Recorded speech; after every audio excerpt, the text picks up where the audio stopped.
I ran into this last week. Here's what fixed it for me. If you're dealing with a hold on your eBay store, follow these steps to get it unlocked. Step 1. Check your account status. Log into your eBay account and navigate to the account section. Look for any alerts or messages regarding your store status. Step 2. Review eBay policies. Familiarize yourself with eBay's policies regarding holds and restrictions. Understanding the reasons behind the hold can help you address the issue effectively. Step 3. Resolve outstanding issues. If there are any unresolved issues, such as unpaid fees or policy violations, take action to resolve them. This may involve paying fees or addressing customer complaints. Step 4. Contact eBay support. Reach out to eBay customer support for assistance. Provide them with any relevant information about your account and the hold. They can guide you on the next steps. Step 5. Wait for confirmation.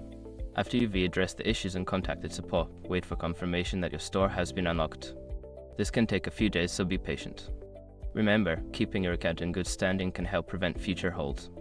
Good luck, and I hope your store is back up and running soon.